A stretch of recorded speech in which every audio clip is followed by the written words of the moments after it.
Well, hello. Today's video is going to be another DIY situation. If you are new here, yes, it's Cat Lady Fitness and it's mostly cat stuff, but I also have a ton of DIY kind of life hack things that seem to be a lot of my most popular videos. So they include things like how to repair your door handle for $10 to $15 instead of paying over $200 at the dealership, or how to remove a mole using apple cider vinegar. Of course, there's how to make raw cat food, how to make clothes that may have been stained pink white again. There's a ton. I have a playlist. It's my DIY and life hack playlist, and I'll make sure to put that in the description and in the pinned comment. However, let's get to this. I'm going to make this a quick one. If you have silicone molds and you've used them for anything, like I've just used these for ice, I'm pretty sure. I kind of have molds for everything, but I've used them before to chop up a bunch of garlic with bone broth, and then you freeze that, and it's really easy to pop them out and cook with it. You can even do it with coffee if you want to make iced coffee that isn't watered down. You just freeze the coffee once it cools down in an ice tray. That works.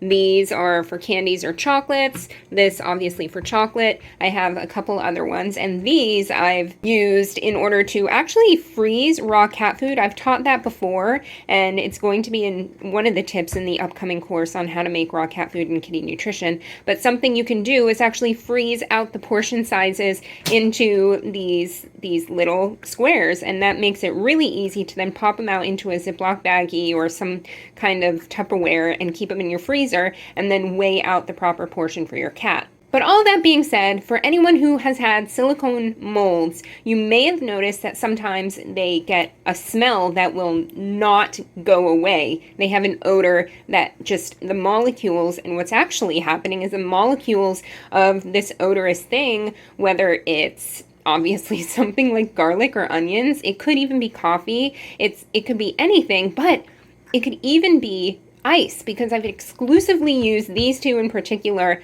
for just water, just ice, and that freezer burn smell, even after a couple of times, it's just so chemically and just a weird smell, and I could not get it out. So you're probably here because you've already wasted your time by doing these soaks, like it could be a vinegar and baking soda soak, or it can even, sometimes they suggest to freeze something to get the smell out. You could have scrubbed them or let them sit there for overnight, and nothing has seemed to help. That's what happened to me, and I found something that did actually help. I know there's going to be a comment or two saying like, you talk too much. Okay, great. You're welcome. But let me make sure to give you these kind of disclaimers before I tell you this super easy trick that, yes, would have taken me 2 seconds to ultimately tell you. But these are important, so if you want to put a timestamp below, make sure you don't put it past now for what this trick is. Number one, you want to make sure that what you are working with is 100% silicone. It can't be rubber, it can't be anything except 100% silicone. And if you're not sure, most things are, but you will see, what side is it on? Oh, here it is. You'll see the little symbols, and this one in particular right here, which says max 230 degrees Celsius, negative 40 Celsius, which is basically about, I want to say it's like 466 degrees Fahrenheit.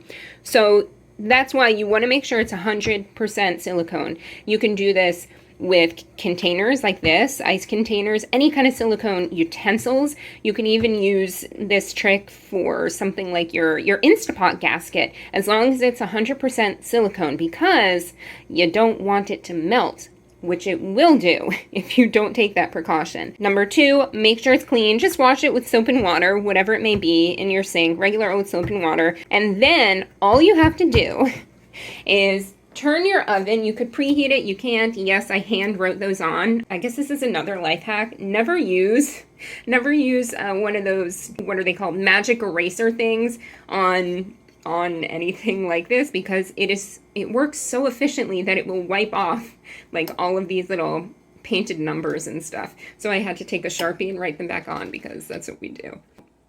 350, put your oven on at 350, let it preheat. Honestly, it doesn't matter. It doesn't even have to preheat. But what you're going to do, and yes, I have a pizza stone that's broken in there because it still works. I'm just going to show you with these two.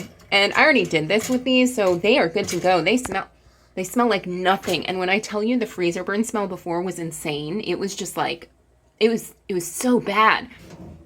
Shut it, leave them in there for 45 minutes to an hour, take them out with a glove on, don't burn yourself, and the smell will be completely gone. This trick will work. Try it out. Leave me a comment and let me know if it worked for you and what kind of odor you were trying to get out. It worked for freezer burn. It worked for a different one that I told you I did the garlic on that could not get the garlic smell out of it. But I'm telling you, that freezer burn smell, oh, that one was the worst one. And by the way, I even saw tips saying to use kitty litter and just like put, you know, whatever silicone trays that have an odor in kitty litter for 24 hours. Don't waste your time with any of that stuff. Don't soak it, nothing. Just wash them clean. Do this trick, 350 degrees Fahrenheit in the oven. Leave them in for 45 minutes to an hour. Take them out and they will be odor free, just like brand new. So I hope this tip helped you guys out. I feel like we need a kitty cleanser right now to make this a little more exciting. What you doing, little lady? Yeah, hi, Ronan. All right, if you liked this video, let me know in the comments below. You can leave a thumbs up. It is surely appreciated. And I guess we will see you in the next video. Right, guys? Okay, they can't be bothered. Bye.